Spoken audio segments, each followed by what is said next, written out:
আরে দাঁড়াও না, বাসি রুটি কি ফেলে দিচ্ছ? ফেলে দিয়ে না তো চলো না দেখি পুরো ভিডিওটা বাসি রুটি দিয়ে আমি কীভাবে এই রেসিপিটি তৈরি করলাম। ফুল ভিডিও দেখো, খুবই ভালো লাগবে এবং বাচ্চা থেকে বড় সবাই অনেক খুশি হবে। তো এখানে আমি 2 পিস রুটিকে এভাবে রোল রোল করে কেটে নিয়েছি, কাটলে আর কি ঝুরঝুরে হবে। কড়াইতে এখন দিয়ে দিলাম সামান্য জিরাটা একটু ভাজা ভাজা হলে দিয়ে দিব বাটার, মানে 1 চামচের মতো বাটার দিয়ে দেবো। বাটারটা গলে সুন্দর একটা গন্ধ বেরোলে কুচি করে রাখা গাজর দিয়ে দেব।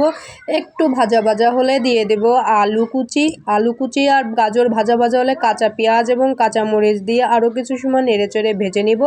মাঝখান থেকে একটু ফাঁকা করে দিয়ে একটা ডিম ছেড়ে দিব, তোমরা 2টা 3টা দিলেও দিতে পারো। তো তারপরে ডিমটা ভালো করে ভাজা হলে এখন কেটে রাখা রুটিগুলো দিয়ে আলতো হাতে নাড়তে হবে, বেশি জোরে কিন্তু নাড়া যাবে না, খুবই আলতো হাতে, কিন্তু খুবই নরম জিনিস। তো এরপরে দিয়ে দিলাম টমেটো সস এবং সয়া সস দিয়ে দিলাম 1 চামচের মতো। ভালো করে আবারও আমি মিশিয়ে নিব। এখানে দিয়ে দিলাম মাংসের যে মিক্স মশলা থাকে, মিক্স মশলাটা দিয়ে দিলাম 1 চামচ। আবার ভালো করে আমি আলতো হাতে মিশিয়ে নিব। খুব সুন্দর করে মিশাতে মিশাতে যখন এরকম একটা পর্যায়ে আসবে আমি টেস্ট করে লবণ দিয়ে দেবো, কারণ সয়া সসে লবণ আছে। রুটির আটা করার সময় আমরা লবণ দিয়ে আটা করি। তো দেখো এখন তৈরি হয়ে গেল। উপর দিয়ে একটু টমেটো সস ছড়িয়ে দিয়ে পরিবেশন করো। এত টেস্টি একবার হলেও ট্রাই করো বাসি রুটি।